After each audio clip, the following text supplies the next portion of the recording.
Olá, professor, tudo bem? Como vai? Espero que bem.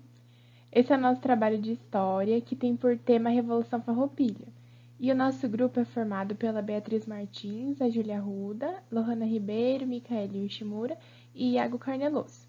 Mas eu também estarei deixando essas informações aqui na descrição do vídeo. Para dar um panorama geral do assunto, vou explicar aqui o que foi a Guerra dos Farrapos. Ela foi uma revolta separatista iniciada no Rio Grande do Sul, ou seja, ela queria separar o território do território brasileiro, tornar-se independente. Ocorreu entre os anos de 1835 a 1845, durante o período regencial, aquele período entre o primeiro e o segundo reinado. Mobilizou a elite estancieira que morava no interior do estado. Essa elite estancieira eram os fazendeiros mais ricos. E a principal causa dessa insatisfação foi com a falta de autonomia que tinham e com os pesados impostos cobrados, sobretudo no charque, que é a carne seca. A revolta contou com grandes nomes, como o Bento Gonçalves e o Davi Canabarro. Ambos foram militares muito importantes nesse processo revolucionário, Eles eram grandes líderes desse processo. O Bento Gonçalves iria ser proclamado o presidente da República Rio-Grandense, e o Davi Canabarro, ele chegou a proclamar a República Juliana, que era para ser um país independente que hoje corresponde ao território de Santa Catarina. E até ia ter essa bandeira muito bonitinha. Mas não deu certo, o estado de Santa Catarina está aí para nos provar. Essa foi a maior revolta provincial de todo o período monárquico brasileiro, durando 10 anos. E um pequeno spoiler: os farrapos foram derrotados, em grande parte pela ação do Barão de Caxias, um dos grandes nomes do exército brasileiro do século XIX. Contexto histórico da Guerra dos Farrapos. O Rio Grande do Sul era uma província que possuía uma grande quantidade de estancieiros e charqueadores. Essas duas atividades econômicas estabeleceram-se nessa região na virada do século XVII e XVIII, para atender às necessidades do centro-sul brasileiro. O charque, por exemplo, era utilizado na limitação dos escravos. Outro ponto importante a ser mencionado era a relatividade à autonomia do Rio Grande do Sul, por ser distante do Rio de Janeiro, então capital do Brasil. Merece destaque também a atuação das tropas dos estancieiros para garantir a defesa de suas terras, haja vista os inúmeros conflitos territoriais existentes na região, primeiro entre portugueses e espanhóis e depois entre brasileiros, uruguaios e argentinos. A autonomia dos estancieiros gaúchos começou a diminuir com a independência do Brasil, e o projeto centralizador imposto por Dom Pedro I naturalmente desagradou aos gaúchos. Havia uma grande insatisfação com a quantidade de impostos sobre o charque produzido no Rio Grande do Sul. Além disso, os gaúchos desejavam que o charque estrangeiro também fosse taxado para tornar a concorrência entre as mercadorias mais justa. Além dessas demandas, eles queriam o fim de uma taxa existente no gado que circulava na fronteira entre o Brasil e o Uruguai, além de estarem insatisfeitos com a presença de tropas nacionais na região, consequência da Guerra da Cisplatina. Muitos também não gostaram da criação da Guarda Nacional por uma lei de 1831. Uma crise de carrapatos que afetou o gado dos estancieiros em 1834, foi motivo para ampliar a insatisfação dos gaúchos com o governo, uma vez que ele se recusou a arcar com os prejuízos dos produtos gaúchos. Dentro desse cenário de ganhar insatisfação, a possibilidade de revolta começou a ganhar força em torno das ideias republicanas e federalistas. Agora eu vou falar um pouco sobre os principais acontecimentos na Guerra dos Farrapos. No dia 18 de setembro de 1835, grandes líderes dos farrapos decidiram que a revolta seria iniciada dia 20 de setembro. E quando a revolta foi iniciada, ela não tinha um caráter separatista, mas ao decorrer dos acontecimentos, levou ao caminho do separatismo.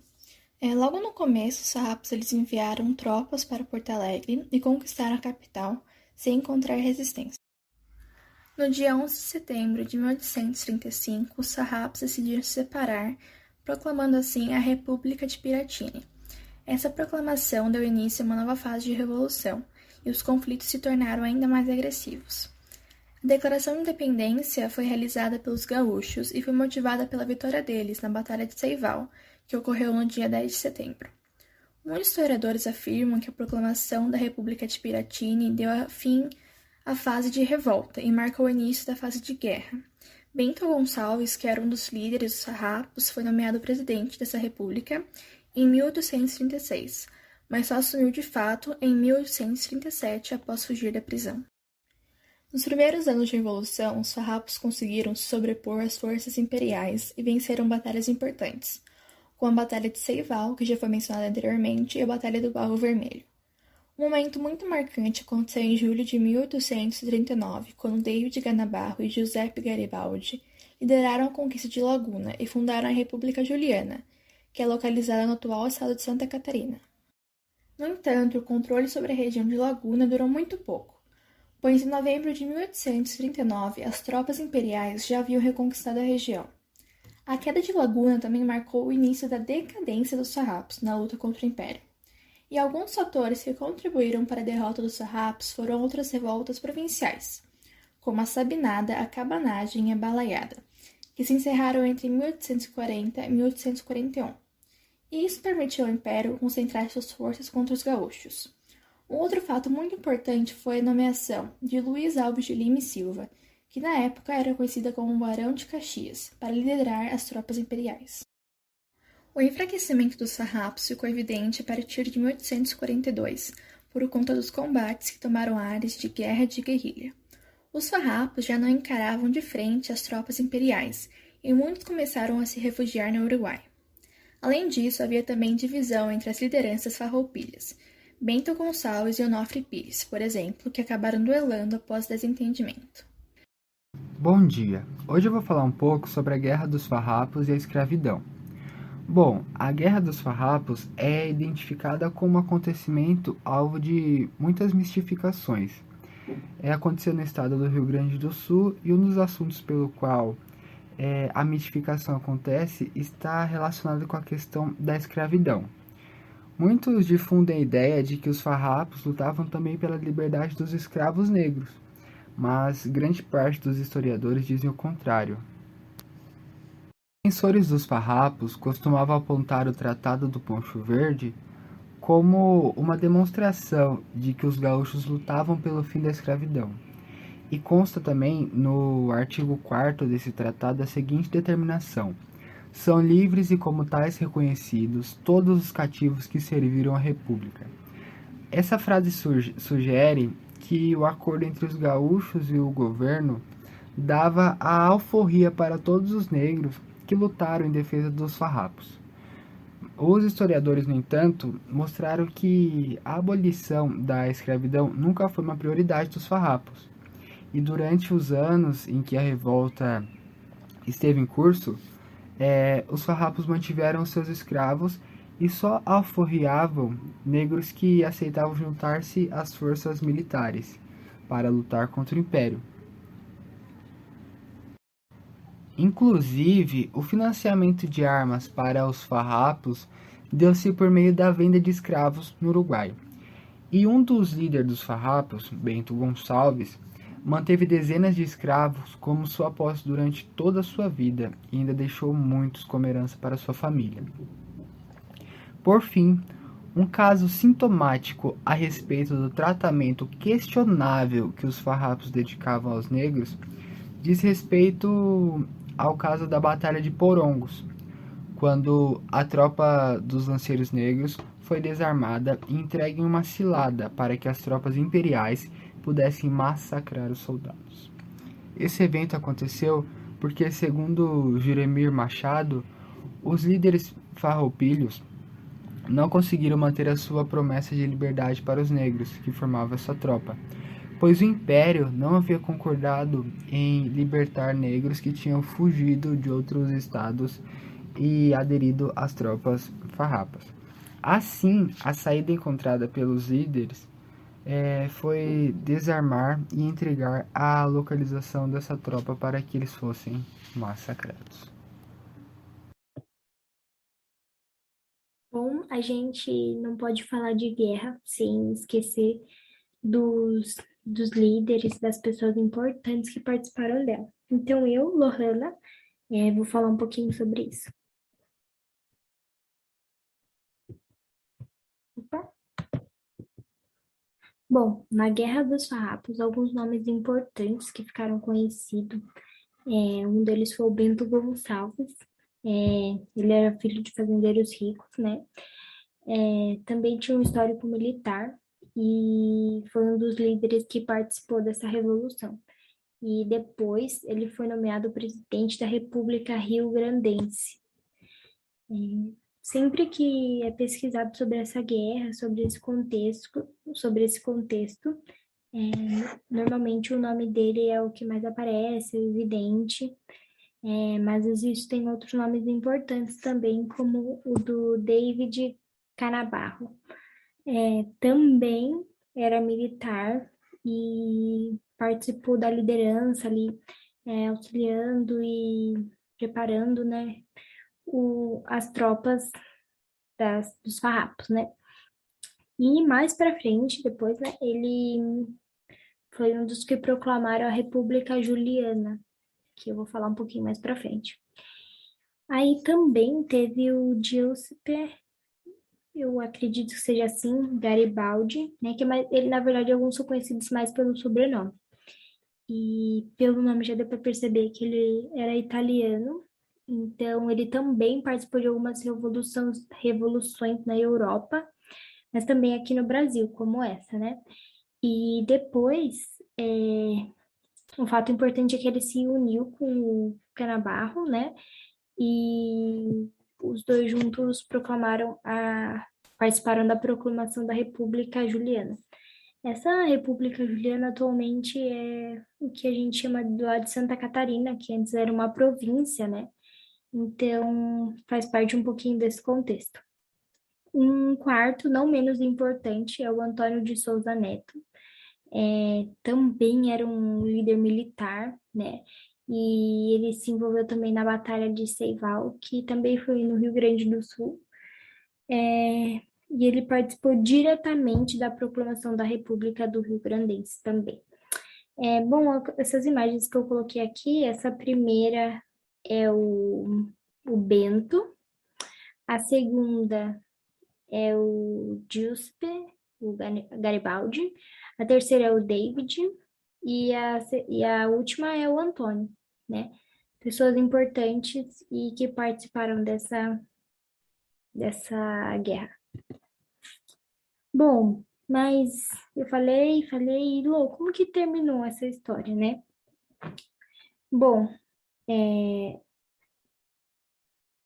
como foi mencionado, os farrapos, depois de tantos lutarem, né, eles lutaram por 10 anos, né, durou essa guerra entre indas e vindas, só que eles começaram a enfraquecer a partir de 1840, por causa que,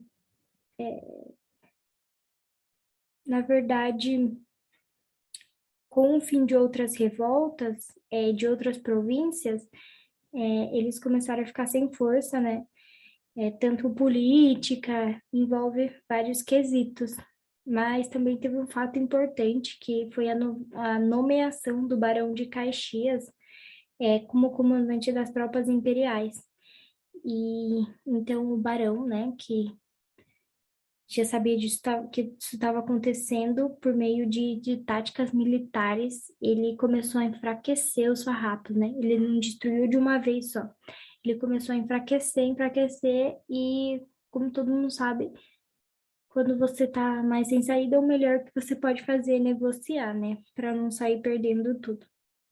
E a negociação que eles fizeram, né, com o Império,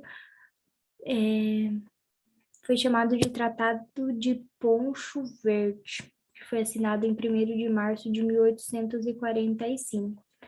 Então, o que tinha nesse tratado, né? Bom, os farrapos, né, os que estavam lutando, eles teriam o direito de nomear o seu próprio presidente da província, ou seja, eles poderiam escolher a pessoa que ia subir ao poder, governar eles, né, o que era bom para eles. todos os rebeldes seriam perdoados, né? Então, para quem já estava perdendo, né, sendo encurralado, eles conseguiram alguma coisa. As dívidas desses 10 anos de luta, de guerra deles, foi dito que seriam pagas pelo governo. Outro fato importante é que os escravos que lutaram seriam libertos, né? Então, foi bom também para isso. Esse em especial, esse que eu vou citar agora, eu particularmente achei bem, assim, diferente, legal. Os oficiais militares, né, dos farrapos fariam parte do exército imperial e manteriam a mesma patente. Ou seja, eles fariam parte do exército, né, do império, e eles manteriam o mesmo cargo, né, sem ser diminuído, sem ser assim, você chegar lá e aí você estava acostumado com um cargo, né, e aí você chega lá e você é diminuído, né. Então, não, eles manteriam a mesma patente. E o charque estrangeiro seria taxado em 25%. Nossa, mas o que é charque? Não sei o que. Eu fui pesquisar e charque é a carne bovina, né? Então, em cima dela seria taxado 25%, né? E eu também coloquei algumas curiosidades que eu achei bem legal. O David Canabarro, né, que eu citei os slides atrás, olha que legal, ele recebeu uma proposta de um governante argentino que pretendia ampliar a sua fronteira, né, do seu país, né, conquistar mais lugares e em troca, né, se ele concordasse em ajudar militarmente, né, toda a preparação, ele receberia ajuda argentina para continuar a batalha. Mas ele negou, né? Eu não achei o porquê que ele negou, mas é uma curiosidade bacana. E também há livros de histórias que dizem que o nome Farrapos, né, ou Farroupilhas, né, Revoltas Farroupilhas, teve origem nas roupas velhas, né, nas roupas sujas que eles usavam, que eram chamadas de esfarrapadas. Até tem esse termo, né, que a gente fala esfarrapado, vestida pelos gaúchos. E eu também achei legal a bandeira, que é a atual bandeira gaúcha, e essas cores foram escolhidas lá na Guerra dos Farrapos e eles decidiram continuar com a bandeira. Isso é muito legal também para conhecimento e para história. Bom, então é isso.